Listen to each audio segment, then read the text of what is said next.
Kembali lagi bersama saya dalam burak-burak santai yang bertajuk perkahwinan yang dilarang.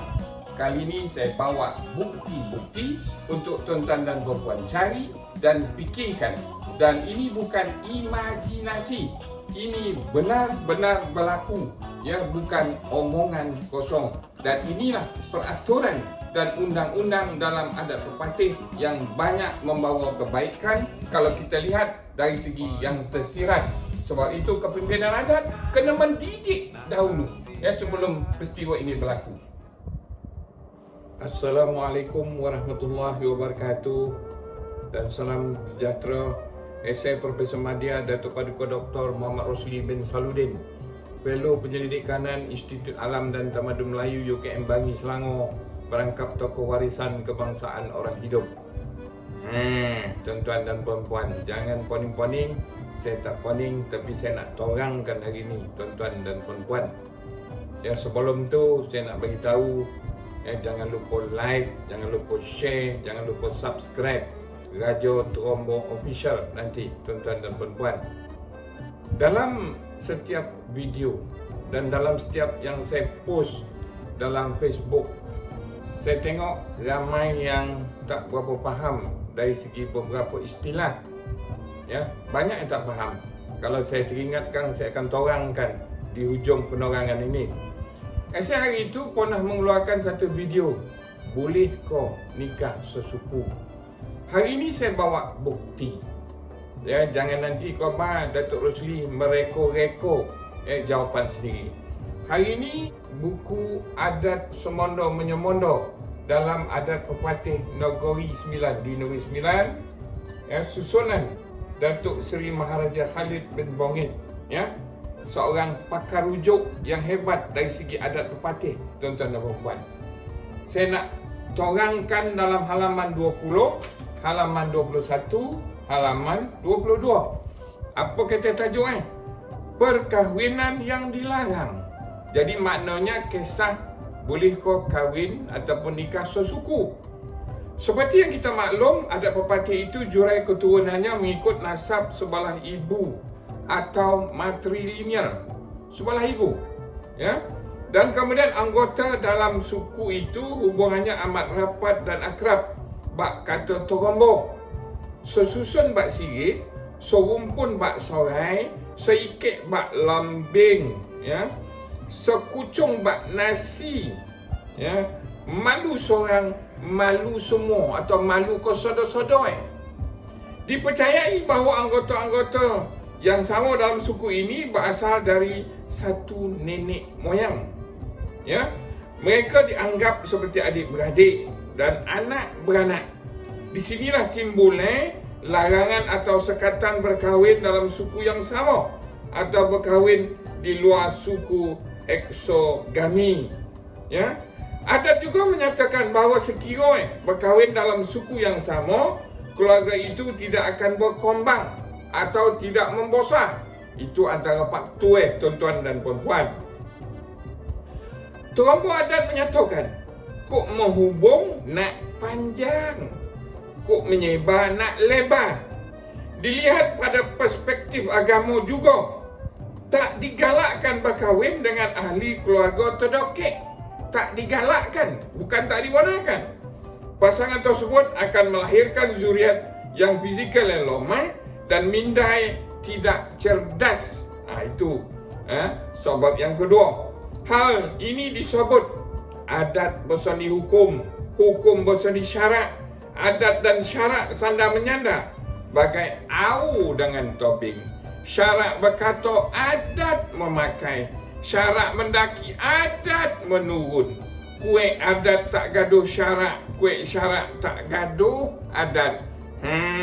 Tuan-tuan dan puan, itu bukti lagi, tuan-tuan dan puan, dalam bentuk Trombo. Sungguh pun adat itu ada larangan dan sekatan, syarat pula tidak menghalang. Ada cara penyelesaian dan jalan keluarnya bagi membolehkan turuna dan dara tersebut berkahwin. Bak kata Trombo adat, kok tinggi bak langit, kok koreh bak batu, ibarat mengempang beralahan, ibarat memagar, ada berpintu. Pagar kono pagar yang botu, pintu kono pintu yang botu. Beralahan mesti ada adab dan sopannya. Maksudnya, ada garis-garis adat yang perlu diikuti oleh Tuno dan Daro ini agar boleh dikawinkan, iaitu dengan mengeluarkan lelaki daripada suku dan dikodinkan pada suku yang lain. Dengan cara ini dapatlah perkahwinan itu ditaurikan. Sekiranya berlaku juga perkahwinan dalam suku yang sama, maka paut itu diistilahkan cacat dalam adat dan mereka dikeluarkan daripada suku tersebut. Sekatan-sekatan yang dikenakan kepada lelaki dan perempuan seperti berikut. 1. Lelaki tidak boleh menyandang gelaran pesaka adat. 2. Perempuan tak boleh mewarisi tanah pesaka adat. 3. Majlis perkahwinan juga tidak boleh dibuat di rumah pesaka dan di tanah pesaka adat. Seluruh keluarga itu diistilahkan rosak atau cacat.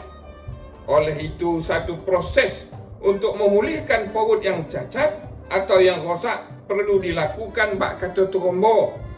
Kok salah bagi syarat, bertobat. Kok salah bagi adat, bertimbang.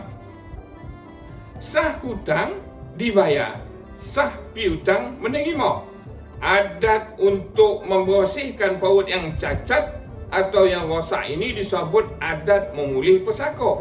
Ia naklah menyembelih seekor kerbau jantan, menyediakan boreh 50 gantang, 50 tali ataupun 100 biji buah kelapa, mengisi adat dan istiadat lembaga, bapa, bosah dan ibu soko.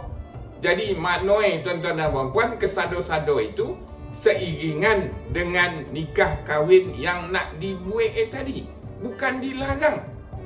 Bukan dilarang, tapi nak dibuat juga, maka itulah jalannya tuan-tuan dan puan-puan.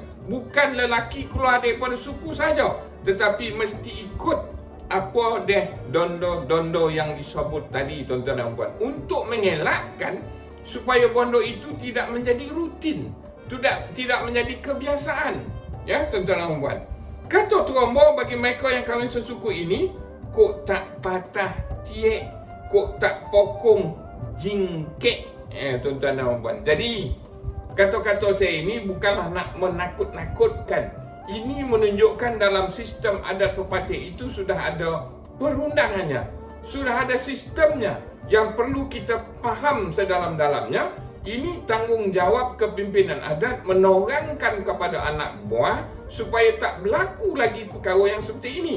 Tetapi kalau berlaku juga, bercacak koih dan lambing, dan itulah jalan penyelesaian yang saya sebut tadi tuan-tuan dan puan. Dalam buku ni tuan-tuan dan puan, bukan Datuk Rosli pandai-pandai bercakap, tuan-tuan dan puan. Sebab akhir nanti komen-komen rumah siap pahat berbunyi banyak kodongan. Kita bahas bondo-bondo yang macam ni, kita balik ke asal. Sebab hukum tetap hukum, undang-undang tetap undang-undang. Jangan lupa like, share dan subscribe Radio Terombo Official. Terima kasih. Bye-bye.